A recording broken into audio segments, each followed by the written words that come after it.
Well, good evening to you this 25th day of June 2018. You're right on time. It is 8 p.m.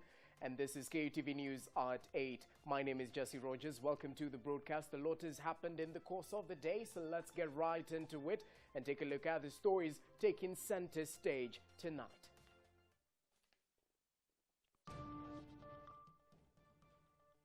Duty-free import cause of Kenya's sugar wars. CS Njuri ascertains putting Treasury on the spotlight.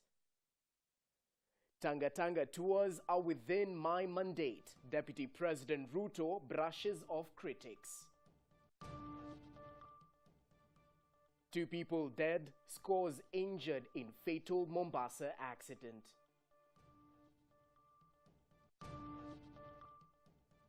Uruguay humble hosts Russia as Egypt leave on a sour note, courtesy of Saudi Arabia.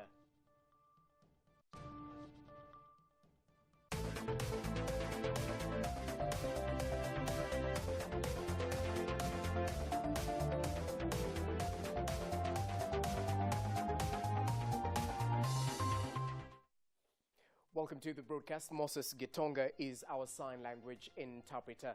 On to our main story tonight, Deputy President William Ruto has told those opposed to his development tours across the country that he was simply executing his constitutional duties. Ruto said no one would dictate the agenda for Jubilee, saying its manifesto has been clear since 2013. Addressing Wananchi at Rigoma Market after commissioning a 430 million shilling Keroka water project in Nyamira County on Monday, Mr. Ruto said the government would continue with the implementation of its Big Four agenda despite opposition from some quarters, saying that he doesn't need anybody's permission to engage the people on matters development. A host of politicians, majority from the opposition, have questioned the motive behind Ruto's so-called Tanga countrywide tours, where he has continued to sell his 2022 bid, a move that most have read mischief in.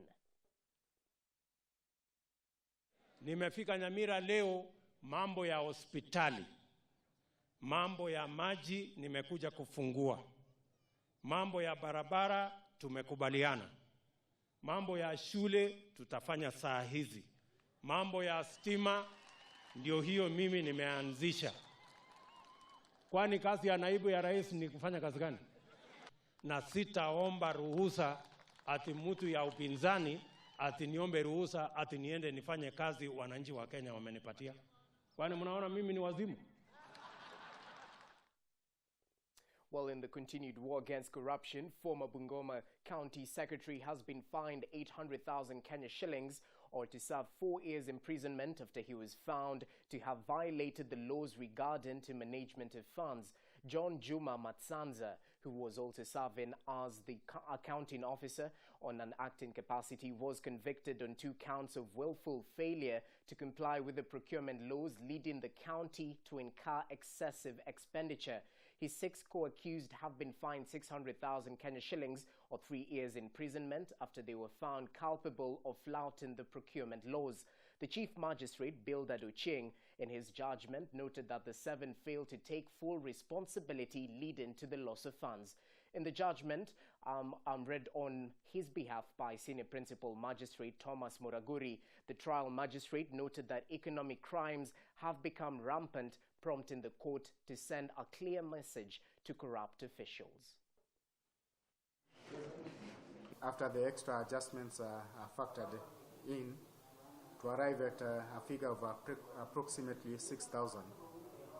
Considering the foregoing, I'm satisfied that the prosecution has established culpability of the 2nd to the 8th accused person in relation to count 4 to 6 to 5, count 4 and 5.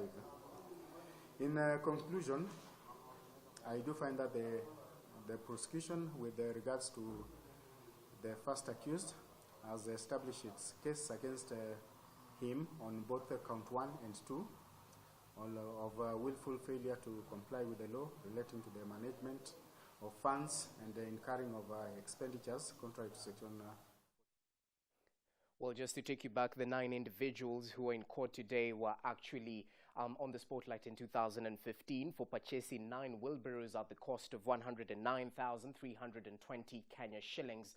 Onto a somber mood. 2 people have died following a crash involving a fuel tanker and 2 matatus at Kibarani in Mombasa County today morning.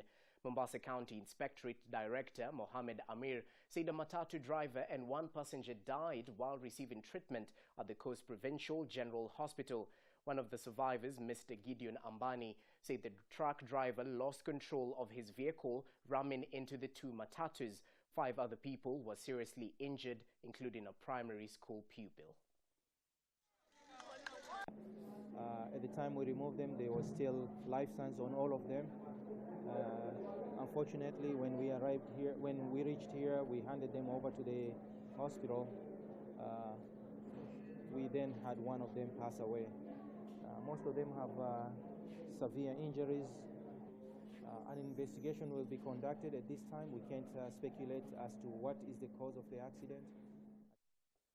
Condolences over to the corridors of justice. It is a huge relief to KEB's boss Charles Ongwae and 9 other officials who have been released on bail by Chief Magistrate Kennedy Cheruyot.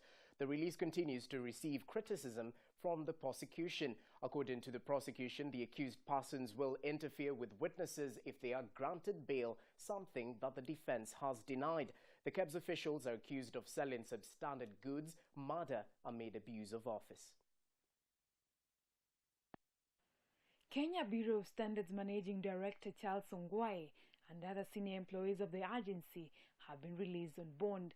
Ongwae, alongside Eric Chesire, Quality Assurance and Inspector Director at KEBS, and others, denied charges of attempted murder, abuse of office, selling substandard goods, and breach of trust. The court heard that as public officials, they were allowed the importation of 5,846,000 kilograms of substandard compound fertilizer. The said fertilizer allegedly imported and was sold to stocklets in Eldoret and Narok. Ongwae was charged in different files worth procuring standard quality mark stickers. The court had, together with other charges, gave the contract worth 882 million to Mandra Security Company, yet the company had the capacity to supply the ISM stickers. The charges include abuse of office and conspiracy to commit an economic crime, among others. The accused person thought their lawyers argued that to be released on bail, saying they were still innocent and it was their right. The prosecution, led by Alexander Muteti, opposed their release, arguing that they are likely to interfere with witness and the investigation or dissuade witness from testifying. And